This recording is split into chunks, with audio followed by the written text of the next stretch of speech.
വിശ്വസിക്കുന്നവൻ എല്ലാം ദൈവത്തിൽ നിന്ന് ജനിച്ചിരിക്കുന്നു.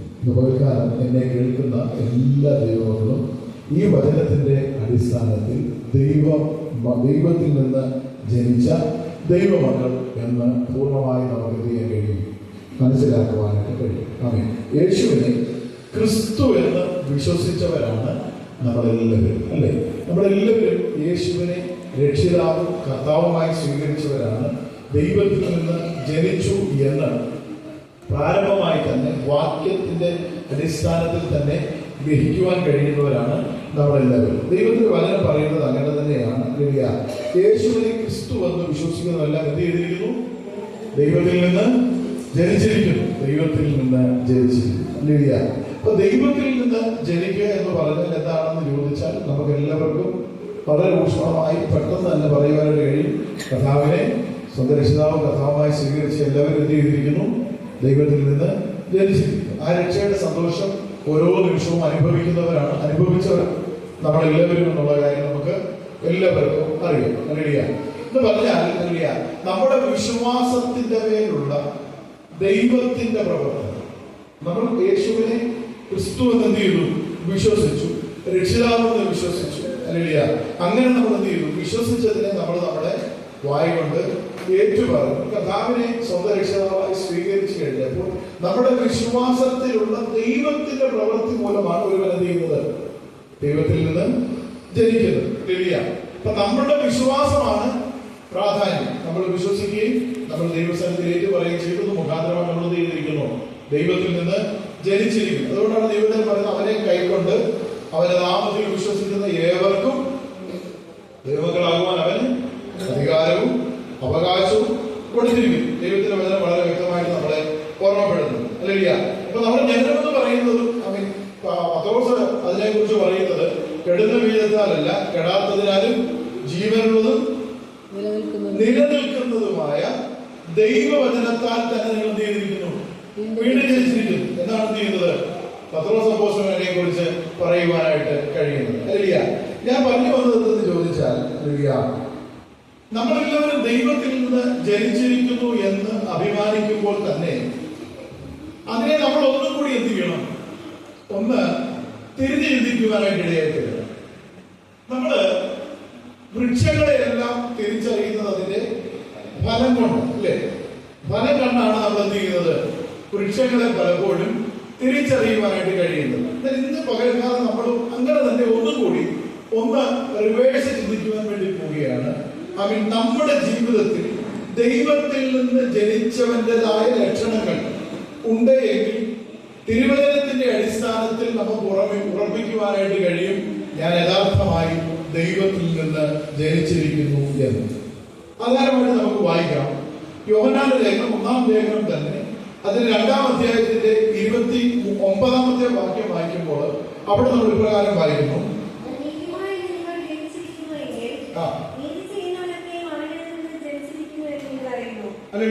അങ്ങോട്ടൊന്ന് വായിക്കാമോ? അവൻ നീതിമാനെന്ന് നിങ്ങൾ ഗ്രഹിച്ചിരിക്കുന്നു എങ്കിൽ നീതി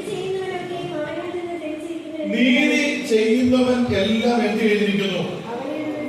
അവനിൽ നിന്ന് ജനിച്ചിരിക്കുന്നു. നമ്മൾ മനസ്സിലാക്കേണ്ടത് ദൈവത്തിൽ നിന്ന് ജനിച്ചിരിക്കുന്നു എന്ന് അഭിമാനിക്കുന്ന നമുക്ക് ഓരോരുത്തർക്കും ഉണ്ടാകേണ്ടുന്ന ഒന്നാമത്തെ ഒരു ക്വാളിറ്റി തിരുവചനത്തിന്റെ അടിസ്ഥാനത്തിൽ പറയുന്നു, നീതി ചെയ്യുന്നവനെല്ലാം എന്ത് ചെയ്തിരിക്കുന്നു? ദൈവത്തിൽ നിന്ന് ജനിച്ചിരിക്കുന്നു. 15-ാം സങ്കീർത്തനം 2-ാമത്തെ വാക്യം വായിക്കുമ്പോൾ ആ വാക്കുകൾക്ക് കുറച്ചും കൂടി ഒരു വ്യക്തത അവിടെ വരുത്തുന്നുണ്ട്. 15-ാം സങ്കീർത്തനം 2-ാമത്തെ വാക്യം, നിഷ്കളങ്കനായി നടന്ന് നീതി പ്രവർത്തിക്കുകയും ഹൃദയപൂർവ്വം സത്യം സംസാരിക്കുകയും ചെയ്യുന്നവൻ നാവുകൊണ്ട് തിരുവചനം പറയുന്നു, നിങ്ങൾ എന്ത് ചെയ്യണം? നിഷ്കളങ്കരായി നടന്ന് നീതി പ്രവർത്തിക്കുകയും, അടുത്ത ഭാഗത്ത് പറഞ്ഞേ, ഹൃദയപൂർവ്വം എന്ത് ചെയ്യണം? സത്യം സംസാരിക്കുകയും ചെയ്യും. അങ്ങനെയുള്ളവരാണ് തിരുവചന അടിസ്ഥാനത്തിൽ നമ്മൾ ചിന്തിക്കുന്ന ദൈവത്തിൽ നിന്ന് ജനിച്ചിരിക്കുന്നവർ. തിരുവചനം വളരെ വ്യക്തമായി പറയുന്നു, ഓരോ ദൈവമക്കളും എങ്ങനെ നടക്കണമെന്നാണ്? നിഷ്കളങ്കരായി നടക്കണം. അല്ലേ? തിരുവചനം അങ്ങനെ നമ്മളെ പറയും. നമ്മള് പാമ്പിനെ പോലെയൊക്കെ ബുദ്ധിയുള്ളവരായിരിക്കണം. അപ്പോൾ തന്നെ നമ്മള് നിഷ്കളങ്കരുമായിരിക്കണം. ഉള്ളിൽ എന്തുണ്ടാകാൻ പാടില്ല? കാപട്യം ഉണ്ടാകുവാനായിട്ട് പാടില്ല. നിഷ്കളങ്കത നമ്മുടെ സ്വഭാവത്തിന്റെ ഒരു ഭാഗമായിട്ട് എന്ത് ചെയ്യണം? മാറുവാനായിട്ട് ഇടയായിത്തീരണം. അതിനെ നമ്മൾ നിഷ്കളങ്കരായി ഇരിക്കുന്നത് കൊണ്ട് നമ്മൾ മണ്ടന്മാരാണെന്നല്ല എൻ്റെ അർത്ഥം. പലപ്പോഴും നമ്മള് പലരും പറയുന്ന കാര്യങ്ങളെ വളരെ ശ്രദ്ധാപൂർവം കേൾക്കുകയും മൗനമായി ഇരിക്കുകയും ഒക്കെ ചെയ്യുമ്പോൾ ഓപ്പോസിറ്റ് നിൽക്കുന്നത് വിചാരിക്കുന്നത് എന്താണെന്ന് അറിയാമോ? നമ്മള്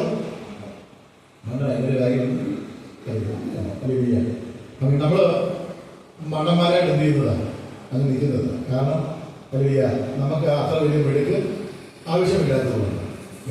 ഞാൻ പറഞ്ഞു വന്നത് ചോദിച്ചാൽ അത് നമ്മുടെ നിഷ്കളങ്കതയിൽ നിന്ന് നമ്മൾ എന്ത് ചെയ്യുന്നത്? അവരെ വിശ്വസിക്കുന്നത് ഇല്ലേ? നമ്മുടെ നിഷ്കളങ്കതയിൽ നിന്ന് നമ്മുടെ എതിർ നിന്ന് ഓപ്പോസിറ്റിൽ നിന്ന് പറയുന്നതിന് അതുപോലെ നമ്മൾ എടുക്കുന്നത് എന്തുകൊണ്ടാണ്? നമ്മുടെ മനസ്സിൽ നിഷ്കളങ്കതയുള്ളതുകൊണ്ട്. നമ്മുടെ മനസ്സിൽ കളങ്കത ഇല്ലാത്തതുകൊണ്ട് എന്ത് ചെയ്യുന്നത്? അതിനെ അതുപോലെ തന്നെ നമ്മൾ എടുക്കുവാനായിട്ട് ഇടയായി. അപ്പൊ ദൈവത്തിൽ നിന്ന് ജനിച്ചവന്റെ ഒരു ലക്ഷണമാണ് നിഷ്കളങ്കത എന്ന് പറയുന്നത്. അതിനുശേഷം പറയുന്നു നിഷ്കളങ്കനായി നടന്ന് എന്ത് ചെയ്യണം? നീതി പ്രവർത്തിക്കണം. അനീതി എന്ത് ചെയ്യരുത്? കൂട്ടുനിൽക്കരുത്. നീതിപൂർവമായിരിക്കണം നമ്മുടെ പ്രവൃത്തികൾ എല്ലാം എന്നാണ് ദൈവത്തിന്റെ വചനം. അടുത്ത ഭാഗത്ത് പറയുന്നു ഹൃദയപൂർവ്വം നീ എന്ത് ചെയ്യണം? സത്യം സംസാരിക്കണം. ഹൃദയപൂർവ്വം സത്യം സംസാരിക്കണം. അത് വളരെ പ്രാധാന്യം. ചില വ്യക്തികളുണ്ട് ഒരു കാര്യമില്ല, ഒരു പ്രയോജനമില്ല, ചുമ്മാ അതിൽ കാണുന്നു. പ്രത്യേകിച്ച് ഗുണമൊന്നുമില്ല, പ്രത്യേകിച്ച് അതിന് കാര്യമൊന്നും ഇല്ലെങ്കിൽ ചുമ്മാ അതിൽ എന്നാൽ ദൈവമക്കളായി നമ്മളെ സംബന്ധിച്ചിടത്തോളം തിരുവചനം പറയുന്നു നമ്മുടെ ഹൃദയപൂർവ്വം എന്ത് ചെയ്യണം? സത്യം സംസാരിക്കേണ്ടതാണ്. അപ്പൊ സത്യം പറഞ്ഞിട്ട് ചേട്ടൻ വന്നാൽ എന്ത് ചെയ്യരുത്? സത്യമാണ് നമ്മൾ പറയുന്നത് ബോധ്യമുണ്ട് എങ്കിൽ എന്ത് ചെയ്യണം?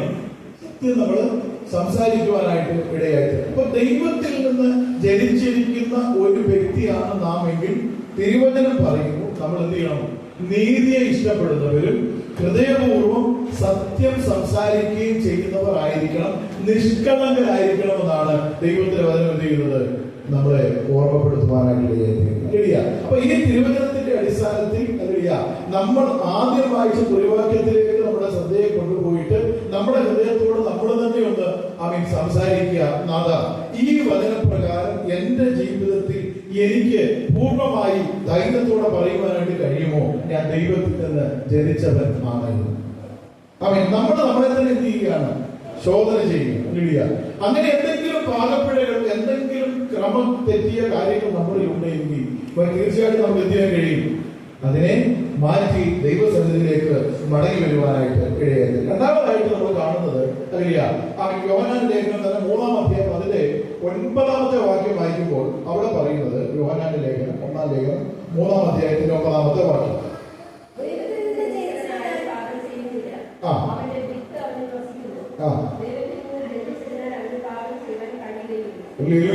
ദൈവത്തിൽ നിന്ന് ജനിച്ചവൻ ആരും എന്ത് ചെയ്യുന്നില്ല? പാപം ചെയ്യുന്നില്ല. ദൈവത്തിന്റെ വിത്ത് അവനിൽ വസിക്കുന്നു. ദൈവത്തിൽ നിന്ന് ജനിച്ചവനെ അവര് പാപം ചെയ്യാൻ എന്തില്ല? കഴിയുകയും ഇല്ല. വളരെ വ്യക്തമാണ് അവിടുത്തെ വാക്ക്. എന്നാൽ അതിന്റെ ട്രാൻസ്ലേഷനിൽ ഒരു ചെറിയ വ്യത്യാസം ഉണ്ടെന്നാണ് അവൻ പലപ്പോഴും പറയുന്നത്. ദൈവത്തിൽ നിന്ന് ജനിച്ചവൻ പാപം ചെയ്യുന്നില്ല എന്നതിനേക്കാൾ അപ്പുറമായിട്ട് പാപത്തിൽ വസിക്കുന്നില്ല എന്നുള്ളതാണ് അതിന്റെ യഥാർത്ഥ ട്രാൻസ്ലേഷൻ എന്നാണ് പറയുന്നത്. അപ്പൊ ദൈവത്തിൽ നിന്ന് ജനിച്ചിരിക്കുന്ന ഒരു വ്യക്തി എന്ത് ചെയ്യുന്നില്ല? പാപത്തിൽ വസിക്കുന്നില്ല. നമുക്കറിയാം നമ്മൾ ഈ ലോകത്തിലായിരിക്കുമ്പോൾ മനസാ വാച കർമ്മണ ഇങ്ങനെയുള്ള 3 നിലകളാണല്ലോ നമ്മൾ ഓരോ ദിവസവും ഉണ്ടാകുന്നത്. ഇവിടെയൊക്കെ ഒരു പക്ഷേങ്കിൽ നമ്മുടെ ജീവിതത്തിൽ പാപ സ്വഭാവങ്ങൾ കടന്നു വരുവാനുള്ള അവസരങ്ങളുണ്ട്. എന്തുകൊണ്ടെന്ന് ചോദിച്ചാൽ തിരുവചനം ഒന്നും കൂടി നമ്മൾ പിന്നിലേക്ക് പഠിച്ചാൽ നമ്മുടെ ശരീരത്തിന്റെ വീണ്ടെടുപ്പ് കഴിഞ്ഞിട്ടില്ല. ശരീരത്തിന്റെ വീണ്ടെടുപ്പ് കഴിയാത്തത് കൊണ്ട് ശരീരത്തിൽ നിന്നുണ്ട് ബലഹീനതകളുണ്ട്. ശരീരത്തിന്റെ വീണ്ടെടുക്കുന്നത് എപ്പോഴാണ്? കർത്താവിന്റെ വരവിൽ. അന്നാണ് ഈ ദ്രവത്വമായത് അദ്രവത്വത്തെ വഹിക്കുന്നതും ഇതെല്ലാം ചെയ്യുന്നത് എപ്പോഴാണ്? യഥാർത്ഥത്തിൽ. അതുകൊണ്ട് എന്താണ് പറഞ്ഞു വന്നതെന്ന് ചോദിച്ചാൽ, നമ്മുടെ ശരീരത്തിന്റെ വീണ്ടെടുപ്പ് സംഭവിക്കാത്തത് കൊണ്ട് നമ്മുടെ ശരീരത്തിൽ എന്തുണ്ട്? പാപം ചെയ്യുവാനുള്ള പ്രവണത നമ്മുടെ ശരീരത്തിന് ഉണ്ട് എന്നുള്ള വസ്തുത നമ്മൾ മറന്നുപോകും. എന്നാൽ അതിന്റെ അർത്ഥം നമ്മൾ പാപം ചെയ്യണമെന്നല്ല. അല്ലെ? തിരുവചനം പറയുന്നു, ദൈവത്തിൽ നിന്ന് ജനിച്ചവൻ ആരും എന്ത് ചെയ്യുന്നില്ല? പാപത്തിൽ വസിക്കുന്നില്ല. ദൈവത്തിൽ ജനിച്ചവൻ ആരും എന്ത് ചെയ്യുന്നില്ല? പാപത്തിൽ വസിക്കുന്നില്ല. അവന്റെ ജീവിതത്തിൽ എന്തെങ്കിലും പാപങ്ങളോ എന്തെങ്കിലും പ്രയാസങ്ങളോ കടന്നു വന്നാൽ അവൻ എന്ത് ചെയ്യണം?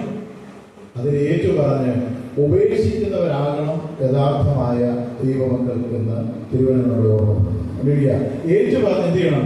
ഉപേക്ഷിക്കണം. അതുകൊണ്ടാണ് നമ്മള് അവൻ പ്രാർത്ഥിക്കുമ്പോൾ നമ്മുടെ കുറവുകൾ എന്ത് ചെയ്യുന്നത്? ദൈവസന്നിധിയില് ഏറ്റുപറയണമെന്ന് പറയുന്നു. നമ്മുടെ കുറവ് ഭാവി ഇന്നീ പകലിൽ എന്റെ നോട്ടത്തില്, ചിന്തയില്, പ്രവൃത്തിയില്, മനസ്സാ, വാച, കർമ്മ, മനസ്സിൽ ഞാൻ നിരൂപിച്ചത്, എന്റെ പ്രവൃത്തിയിൽ ഞാൻ ചെയ്തത്, എന്റെ സംസാരത്തിൽ ഞാൻ സംസാരിച്ചത്, ഇതിനൊക്കെ എന്തെങ്കിലും കുറവാണെന്നുണ്ടെങ്കിൽ എന്ത് ചെയ്യണം? അത് ദൈവസന്നിധിയില് ഏറ്റുപറയുക മാത്രമല്ല, ഏറ്റുപറഞ്ഞ് ഉപേക്ഷിക്കുവാനായിട്ട് ഇടയായിത്തീരണം. ഞാനിപ്പോൾ നേരത്തെ പറഞ്ഞിട്ടുള്ള ഉദാഹരണം. ഞാനിപ്പോൾ എനിക്ക് അറുപടങ്ങളുടെ പോക്കറ്റിരിക്കുന്ന പേന കണ്ടപ്പോൾ എനിക്ക് എന്ത് തോന്നി? ഇഷ്ടം തോന്നി. ഞാനതിനെ എന്ത് ചെയ്തു? ഞാനതിനെ എടുത്തുകൊണ്ട് പോയി. അദ്ദേഹത്തോട് പറയാതെ എടുത്തുകൊണ്ട് പോയി. കുറേ ദൂരം കഴിഞ്ഞപ്പോൾ എനിക്ക് എന്ത് ചെയ്തു? ഒരു പാപബോധം, ഒരു കുറ്റബോധം. ഞാൻ വന്നിട്ട് അള്ളോട് പറഞ്ഞു, അങ്ങനെ സോറി, നിങ്ങളുടെ പേന ഞാൻ എടുത്ത് എന്നോട് എന്ത് ചെയ്യണം? ക്ഷമിക്കണമെന്ന് പറഞ്ഞ് ഞാനങ്ങ് പോയാൽ അതാവുമോ? ഇല്ല. ഞാനത് തന്നെ എന്ത് ചെയ്യണം? തിരിച്ചു കൊടുത്തിട്ട് ഞാൻ എന്ത് ചെയ്യണം? സോറി പറഞ്ഞ് അദ്ദേഹത്തോട് നിരപ്പ് പ്രാപിച്ച് ഇനി മേലെ എന്ത് ചെയ്യരുത്? അത് ചെയ്യരുത്. എങ്കിൽ മാത്രം എന്ത് കഴിയുള്ളൂ? ഏറ്റു പറഞ്ഞ് ഉപേക്ഷിക്കുക എന്ന് പറഞ്ഞ് നാളെ നോക്കിയിട്ടിരിക്കുമ്പോൾ ഞാൻ അതിനോട് അട്രാക്ഷൻ തോന്നിയാൽ പിന്നെ ഞാൻ എവിടെയാണ്? അതേ പാപത്തിൽ തന്നെ എന്ന് പറഞ്ഞാൽ ഞാൻ പറഞ്ഞു വന്നത് ദൈവത്തിൽ നിന്ന് ജനിച്ചവൻ ആരും എന്ത് ചെയ്യുന്നില്ല? പാപത്തിൽ വസിക്കുന്നില്ല. കാരണം ദൈവത്തിന്റെ വിത്ത്, ദൈവത്തിന്റെ ആത്മാവ് എവിടെയുണ്ട്? നമ്മളിലുണ്ട്. ദൈവത്തിന്റെ ആത്മാവ് നമ്മളിൽ ഉള്ളത് കൊണ്ട് നമുക്ക് എന്ത് ചെയ്യാൻ കഴിയില്ല? പാപത്തിൽ വസിക്കുവാനായിട്ട് കഴിയില്ല. കാരണം ദൈവത്തിന്റെ ആത്മാവ് നമ്മളെ എന്ത് ചെയ്യും? ഈ കുറവിനെ ഇങ്ങനെ ഉണർത്തിച്ചുകൊണ്ടേയിരിക്കും. പിന്നെയും മനഃപൂർവ്വമായിട്ട് ദൈവാത്മാവിന്റെ സംസാരത്തെ അല്ലെങ്കിൽ ശബ്ദത്തെ നമ്മൾ എന്ത് ചെയ്യുന്നത്? നിരാകരിച്ച് കളയരുത്. മനഃപൂർവ്വമായിട്ട് എന്ത് ചെയ്യരുത്? നിരാകരിക്കരുത്. ദൈവമക്കൾ എന്ത് ചെയ്യണം? ദൈവസന്നിധിയിൽ ഏറ്റുപറഞ്ഞ് ഉപേക്ഷിക്കുവാനിടയായി. ഞാൻ നേരത്തെ പറഞ്ഞ ഉദാഹരണമാണ്. ഒരു ആട്ടിൻകുഞ്ഞിന്റെയും ഒരു പന്നിക്കുഞ്ഞിന്റെയും. അപ്പൊ ഈ ആട്ടിൻകുട്ടി അതിങ്ങനെ ഓടി നടക്കുന്ന സമയത്ത് അതിന്റെ ദേഹത്ത് എവിടെയെങ്കിലും മണ്ണോ ചെളിയോ എന്തെങ്കിലും പറ്റിയാൽ അത് എന്ത് ചെയ്യും? വേഗത്തിൽ എഴുന്നേറ്റ് അതൊന്ന് ഒരു കുടനെ അല്ലേ, എത്രയും പെട്ടെന്ന് അതിന്റെ ദേഹത്ത് പറ്റിയ മണ്ണിനെ എന്ത് ചെയ്യാൻ കഴിയും? തട്ടിക്കളയുവാനായിട്ട് ശ്രമിക്കും. എന്നാൽ അതേ സമയത്ത് വീഴുന്നത് ഒരു പന്നിക്കുഞ്ഞാണെങ്കിലും അതിനെ സംബന്ധിച്ചിടത്തോളം ആ ചെളിക്കൊണ്ടെന്ന് പറയുന്നത് അതിന് സ്വർഗമാണ് അല്ലേ? അതിന് വളരെ സന്തോഷമാണ്. അതിനകത്ത് കിടന്ന് ഒന്ന് ഉരുണ്ട് പെരണ്ട് ഒന്ന് എഴുന്നേറ്റ് വരുമ്പോൾ അതിന് വലിയ സന്തോഷം. എന്ന് പറഞ്ഞതുപോലെ ദൈവമക്കളെ സംബന്ധിച്ചിടത്തോളം എന്തെങ്കിലും പാപത്തിന്റെ മാലിന്യം അവരിൽ വന്നാൽ എന്ത് ചെയ്യണം? അവനതിനെ കുടഞ്ഞു കളയുന്നത് വരെ അവന് ഇറിറ്റേഷൻ ആയി. ഇന്ന് പോയിക്കാൻ എന്നെ കേൾക്കുന്ന ദൈവത്തിന്റെ ജനമേ, നമ്മൾ യഥാർത്ഥമായി ദൈവത്തിൽ നിന്ന് ജനിച്ചിരിക്കുന്നു എന്ന് അഭിമാനബോധമുള്ളവരാണ്, അഭിമാനിക്കുന്നവരാണെങ്കിൽ നമ്മൾ എന്ത് ചെയ്യരുത്? പാപം വസിക്കരുതെന്ന് ദൈവത്തിന്റെ വചനം ശക്തമായി നമ്മളെ എന്ത് ചെയ്യുന്നു? ഓർമ്മപ്പെടുത്തുവാനായിട്ട് ഇടയായിരുന്നു. മൂന്നാമതായിട്ട് വേഗത്തിൽ നമുക്ക് വായിക്കാം. അതിന്റെ 4-ാം അധ്യായം 7-8 വാക്യങ്ങൾ.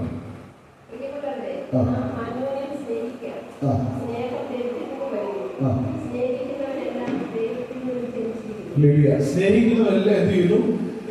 ദൈവത്തിൽ നിന്ന് ജനിച്ചിരിക്കുന്നു. തിരുവചനം പറയുന്നു, അന്യോന്യം എന്ത് ചെയ്യണം? സ്നേഹിക്കണം. മറ്റുള്ളവരെ നമ്മളെക്കാൾ അധികമായി മറ്റുള്ളവരെ എന്ത് ചെയ്യണം? സ്നേഹിക്കുകയും ബഹുമാനിക്കുകയും ചെയ്യുക എന്ന് പറയുന്നത് ഒരു വലിയ കാര്യമാണ്. കാരണം എന്താ? നമ്മുടെ ദൈവം സ്നേഹമാണ്. നാം പാപികളായിരിക്കുമ്പോൾ തന്നെ ദൈവം എന്ത് ചെയ്യരുത്? നമ്മെ സ്നേഹിച്ചത്. അതാണ് ദൈവസ്നേഹം എന്ന് പറയുന്നത്. അപ്പൊ നമ്മളെ സ്നേഹിക്കുന്നവരെ മാത്രം സ്നേഹിക്കുവാനും നമുക്ക് നന്മ ചെയ്യുന്നവരോട് മാത്രം സംസാരിക്കുവാനും അവരുടെ മാത്രം സ്നേഹപാത്രമായി ഇരിക്കുവാനല്ല ദൈവം എന്ത് ചെയ്യുന്നത്? നമ്മളെ കുറിച്ച് ആഗ്രഹിക്കുന്നു. ഒരു പക്ഷേ നമ്മളെ കുറിച്ച് ദോഷം നിരൂപിക്കുന്നവരായിരിക്കും, അല്ലെങ്കിൽ നമുക്ക് എന്തെങ്കിലും ദോഷം വരണമെന്ന് ആഗ്രഹിക്കുന്നവരെ, അങ്ങനെയുള്ളവരെ നമ്മൾ എന്ത് ചെയ്യണം? സ്നേഹിക്കുവാനായിട്ട് ഇടയായി തീരണം. അങ്ങനെ നമ്മൾ നമ്മളിലൂടെ ആ ദൈവ സ്നേഹം എന്തെന്ന് അവരെന്ത് ചെയ്യണം? തിരിച്ചറിയുവാനായിട്ട് ഇടയായിത്തീരണം. അവർ തന്നെ പറഞ്ഞു, അയ്യോ ഇത്ര നല്ലൊരു മനുഷ്യനെയാണോ ഞാൻ ഇത്രയും നാൾ ദ്രോഹിച്ചത്? ഇത്രയും നല്ല ഒരു സ്വഭാവത്തിന്റെ ഉടമയെ കുറിച്ചാണോ ഞാൻ ഇത്രയും നാള് തെറ്റിദ്ധരിച്ചതെന്ന് പറയത്തക്ക നിലയിൽ എന്ത് ചെയ്യണം?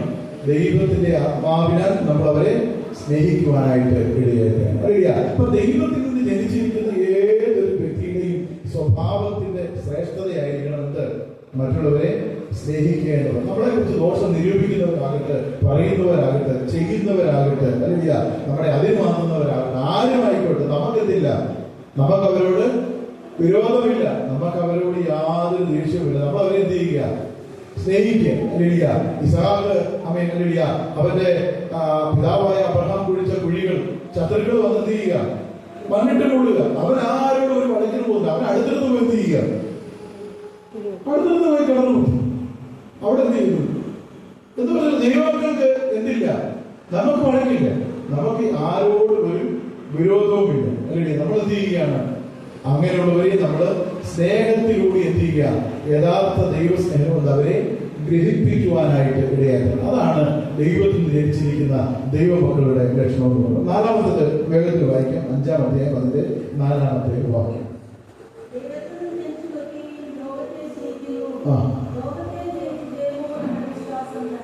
ദൈവത്തിൽ നിന്ന് ജനിച്ചവരെല്ലാം എന്ത് ചെയ്യുന്നു?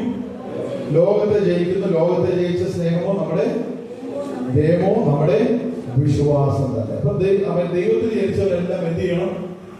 ലോകത്തെ ജയിക്കണം. ലോകത്തെ ജയിക്കുക എന്ന് പറഞ്ഞാൽ അത് ചില പ്രാധാന്യമുള്ള കാര്യം. ലോകത്തെ ജയിക്കണമെങ്കിൽ പലതിനെ നമ്മൾ എന്ത് ചെയ്യണം? ജയിക്കണം. ഒന്ന്, നമ്മുടെ ജഡത്തെ നമ്മൾ ജയിക്കണം, നമ്മുടെ കണ്ണിനെ നമ്മൾ ജയിക്കണം. അല്ലെങ്കിൽ നമ്മുടെ പല കാര്യങ്ങളെ നമ്മൾ എന്ത് ചെയ്യണം? ജയിച്ചുവെങ്കിൽ മാത്രമേ ലോകത്തെ ജയിക്കുവാനായിട്ട് കഴിയുള്ളൂ. അതിന്റെ അർത്ഥം ലോകത്തെ ജയിക്കേണ്ടെന്നല്ല, ദൈവത്തിൽ ജനിച്ചവനെല്ലാം എന്ത് ചെയ്യണം? ലോകത്തെ ജയിക്കുവാനായിട്ട് ഇടയായിത്തീരണം. അല്ലെങ്കിൽ ആദാമ്യ പാപത്തിന്റെ പരിണിത ഫലമാണല്ലോ ഈ പാപം എന്ന് പറയുന്നത്. അല്ലെങ്കിൽ അത് ഉണ്ടായത് എങ്ങനെയാ? അല്ലെങ്കിൽ ഇതേ സ്ട്രാറ്റജിയിലാണ് പിശാച് എന്ത് ചെയ്യുന്നത്? അവരെ വീഴ്ത്തിയത്. അല്ലെങ്കിൽ ഈ പഴം എങ്ങനെയുള്ളതാ? കാണാൻ നല്ലതാ അല്ലേ? അല്ലെങ്കിൽ തിരുവനന്തപുരത്ത് വായിക്കും. ഇപ്പൊ അത് കാണാൻ നല്ല ഭംഗിയുള്ളത് അല്ലേ? അപ്പൊ കണ്ണിനെ എന്ത് ചെയ്യുകയാണ്? ഒന്ന് മോഹിപ്പിക്കുക. അല്ലെങ്കിൽ പിന്നെ മാത്രമല്ല, ഇത് വളരെ രുചികരമാണ്. നമ്മുടെ ശരീരത്തിന് ഒരു മോഹത്തെ എന്ത് ചെയ്തു? കൊടുത്തു. കാര്യം കേൾക്കുമ്പോൾ നിസ്സാരമാണെങ്കിലും പിശാചിന്റെ സ്ട്രാറ്റജി അവൻ വളരെ തന്ത്രപൂർവ്വമുള്ളത്. അല്ലെങ്കിൽ അടുത്തത് പറയുന്നത് കഴിച്ചു കഴിഞ്ഞാൽ ആരെയും മാറും, ദൈവത്തെ പോലെയാകും, വലിയ അല്ലെങ്കിൽ അവന്റെ ഉള്ളിൽ ഒരു സ്വയം പ്രശംസ, അല്ലെങ്കിൽ അവൻ എന്തൊക്കെയാ ആകുമെന്നുള്ള ഒരു ചിന്ത. അല്ലെങ്കിൽ ഈ 3 കാര്യങ്ങളിലൂടെ വന്നപ്പോൾ എന്ത് ചെയ്തു? മനുഷ്യൻ ദൈവത്തിന്റെ കൽപ്പനയെ വിട്ടുമാറുവാനായിട്ട് ഇടയായത്. അല്ലെങ്കിൽ ഇതേ കാര്യം തന്നെയാണ് പിശാചിന്റെ സ്ട്രാറ്റജിയിൽ യേശുവിന്റെ അടുക്കൽ ചെല്ലുന്നത് അല്ലേ? കഥാവ് ഉപസിച്ച് വെറുതെ വരുമ്പോൾ എന്താ പറയുന്നത്? ഈ അപ്പത്തോട് എന്ത് ചെയ്യാൻ പറയണം? അല്ല, ഈ കല്ലിനോട് എന്ത് ചെയ്യാൻ പറയണം? അപ്പമാകെ കൽപ്പിക്കണം. കാരണം നീ വിഷന്ന് ക്ഷീണിച്ചിരിക്കുമല്ലേ? വളരെ 40 ദിവസമായിട്ട് വളരെ ക്ഷീണാവസ്ഥയിലാണ്. കേൾക്കുമ്പോൾ നമുക്ക് തോന്നുന്നു ശരിയല്ലേ പറഞ്ഞു, വിഷന്നിരിക്കുന്ന മനുഷ്യൻ. പിശാചിന്റെ തന്ത്രം എങ്ങനെയാണ്? അവൻ ശരി തെറ്റ് ഏതെന്ന് തിരിച്ചറിയാൻ പറ്റാത്തതുപോലെ നമ്മളെ എന്ത് ചെയ്യും? കുടുക്കിക്കളയും. നമ്മൾ വിചാരിക്കും അപ്പൊ ശരിയല്ലേ എന്ന് നമ്മൾ ചിന്തിക്കും. അല്ലെങ്കിൽ ഇന്ന് പോൽക്കാരെ കേൾക്കുന്ന ദൈവം പിശാചിന്റെ ഈ സ്ട്രാറ്റജികളെ നമ്മൾ എന്ത് ചെയ്യരുത്? മറന്നു പോകരുത്. അല്ലെങ്കിൽ അടുത്തത് പറയുന്നു, അല്ലെങ്കിൽ നീ എന്തായി തീരും? അടുത്ത ദൈവത്തിൽ കഥാവിനോടുന്ന പരീക്ഷണം, എന്നെ ഒന്ന് നമസ്കരിച്ചാൽ മതി. എന്ത് ചെയ്യാം? ഈ കാണുന്ന മൊത്തം നിനക്ക് തന്നേക്കാം. ഒറ്റ നമസ്കാരം. നമ്മളാണെങ്കിൽ 3 വേള നമസ്കരിക്കും. എന്താ അവർ പറയുന്നത്? ഒറ്റ നമസ്കാരം ഈ ലോകത്തിലുള്ള സകല നന്മകളും എന്ത് ചെയ്യും? നിനക്ക് സ്വന്തമാണ്. അല്ലെങ്കിൽ ഇന്നങ്ങനെയാണല്ലോ. അല്ലെങ്കിൽ ഇവിടെ വന്നാൽ നിങ്ങൾക്കെല്ലാം ലഭിക്കും. ഇന്നത്തെ ഒരു പഠിപ്പീരും അങ്ങനെ തന്നെ. അല്ലെങ്കിൽ എന്നെ കേൾക്കുന്ന ദൈവത്തിന്റെ ജനമേ, അല്ലെങ്കിൽ അവൻ കഥാവ് ഈ പിശാചിനെ തിരുവചനത്താൽ എന്ത് ചെയ്തു? ജയിക്കുവാനായിട്ട് ഇടയായിത്തീർന്നു. നിന്റെ ദൈവമായ കഥാവിനെ മാത്രം എന്ത് ചെയ്യണം? നമസ്കരിക്കണം. അല്ലെങ്കിൽ തിരുവചനത്താൽ എന്ത് ചെയ്തു? അവനതിനെ ജയിക്കുവാനായിട്ട് ഇടയായിത്തീർന്നു. അതിനുശേഷം ദേവാലയത്തിൽ അഗ്രഹത്തിൽ കൊണ്ടു നിർത്തിട്ട് പറഞ്ഞു, അല്ലെങ്കിൽ ഇതുവരെയും വചനത്തിലൂടെയാണല്ലോ നീ പറഞ്ഞത്. അല്ലെങ്കിൽ തിരുവചനം പറയുന്നുണ്ടല്ലോ, നീ എന്ത് ചെയ്യണം? താഴ്വത്തിൽ അടിക്കുമ്പോൾ നിന്റെ കാൽ എന്ത് ചെയ്യില്ല? കല്ലിൽ തട്ടിപ്പോകാതെ നിന്നെ എന്ത് ചെയ്യും? അവർ കൈകളിൽ വഹിക്കുമെന്നാണല്ലോ. നീ ഒന്ന് ചാടി നോക്കും. അല്ലെങ്കിൽ കർത്താവ് എന്ത് ചെയ്തു? പിശാചിനെ അവന്റെ മുമ്പിൽ നിന്ന് ആട്ടിക്കളയുവാൻ്റെ. ഞാൻ പറഞ്ഞതിന്റെ താല്പര്യം എന്തെന്ന് ചോദിച്ചാൽ, അല്ലെങ്കിൽ പിശാചിന്റെ അന്നും ഇന്നുമുള്ള തന്ത്രം ഇത് തന്നെയാണ്, നമ്മളെ വീഴ്ത്തുവാനായിട്ടുള്ളത്. അല്ലെങ്കിൽ നമ്മുടെ ശരീരത്തിനും നമ്മുടെ മനസ്സിനും ഒക്കെ എന്ത് ചെയ്യും? ചില താല്പര്യങ്ങളെ കൊണ്ടിട്ടുകൊണ്ട് അല്ലെങ്കിൽ പിശാച് നമ്മളെ വീഴ്ത്തുവാനായിട്ട് ശ്രമിക്കുമ്പോൾ, അല്ലെങ്കിൽ ഇന്ന് പകൽക്കാലം ദൈവത്തിന്റെ ആത്മാവിന്റെ ശക്തിയാണ് നമ്മൾ അതിനെ എന്ത് ചെയ്യണം? ജയിക്കുവാനായിട്ട്. എങ്ങനെ? അല്ലെങ്കിൽ നമ്മളുടെ വിശ്വാസത്താൽ. അല്ലെങ്കിൽ ലോകത്തെ ജയിച്ച ജയമോ നമ്മുടെ വിശ്വാസത്താൽ. നമ്മുടെ വിശ്വാസത്താൽ നമ്മൾ എന്ത് ചെയ്യണം?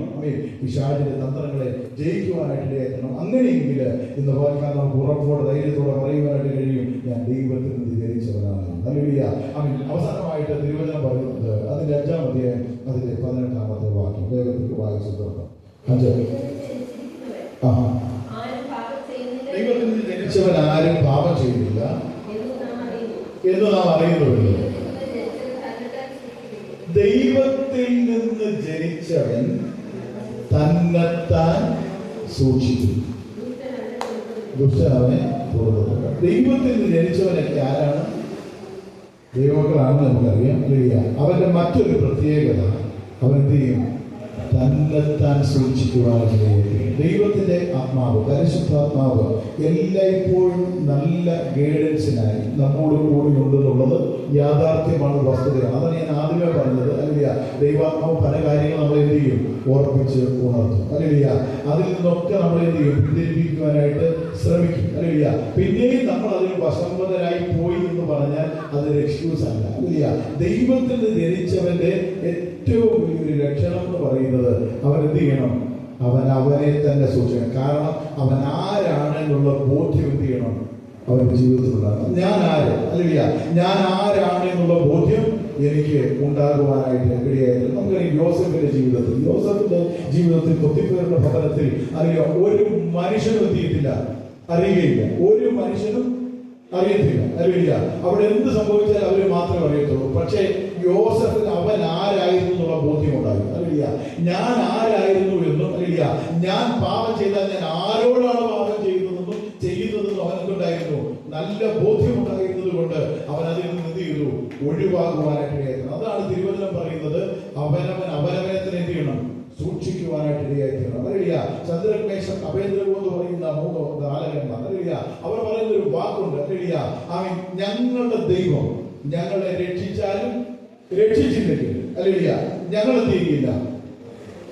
തിരുമേനി നിർത്തിയിരിക്കുന്ന ഈ ബിംബത്തെ നമസ്കരിക്കത്തില്ല. അതിന് കാരണം എന്തെന്ന് ചോദിച്ചാൽ ഞങ്ങൾക്കൊരു പ്രമാണമുണ്ടെന്ന്. അറിയില്ല, ഞങ്ങളുടെ പ്രമാണത്തിൽ പറയുന്നത് എന്താ? അറിയില്ല, അന്യ ദേവന്മാരെ എന്ത് ചെയ്യരുത്? നമസ്കരിക്കരുത്. അറിയില്ല, ഞങ്ങളുടെ ജീവൻ പോയാലും, അറിയില്ല ഞങ്ങളിവിടെ കത്തി അമർന്നാലും ഞങ്ങൾ എന്ത് ചെയ്യുകയില്ല? ഈ ബിംബത്തെ നമസ്കരിക്കില്ല. കാരണം അവരാരാണെന്നുള്ള ബോധ്യം അവർക്കുണ്ടായിട്ട്. ഇത് വൈകാലത്തിനെ കേൾക്കുന്ന ദൈവത്തിന്റെ ജനമേ, നാം ആരാണെന്നുള്ള ബോധ്യം നമ്മൾ എന്ത് ചെയ്യണം? ഉണ്ടാകുവാനായിട്ട് ഇടയായിത്തീരണം. അറിയില്ല, നാം ആരാണ്, നാം എന്താണെന്നുള്ള ബോധ്യം എല്ലായ്പ്പോഴും നമ്മളിൽ ഉണ്ടാകുവാനായിട്ട് ഇടയായിത്തീരണം. അതുകൊണ്ടാണ് തിരുവചനം പറയുന്നത്, നാം നമ്മെ തന്നെ എന്ത് ചെയ്യണം? സൂക്ഷിക്കുവാനായിട്ട് ഇടയായിത്തീരണം. അങ്ങനെയെങ്കിൽ ഇന്ന് പകൽക്കാലം തിരുവചനത്തിന്റെ അടിസ്ഥാനത്തിൽ നമുക്ക് ഗ്രഹിക്കുവാനായിട്ട് കഴിയും, നമ്മൾ യഥാർത്ഥമായി ദൈവത്തിൽ നിന്ന് ജനിച്ചിരിക്കുന്നു. കണ്ണുകൾ അടയ്ക്കാം, ദൈവം നമുക്ക് പ്രാർത്ഥിക്കാം. ഇന്ന് പകൽക്കാലം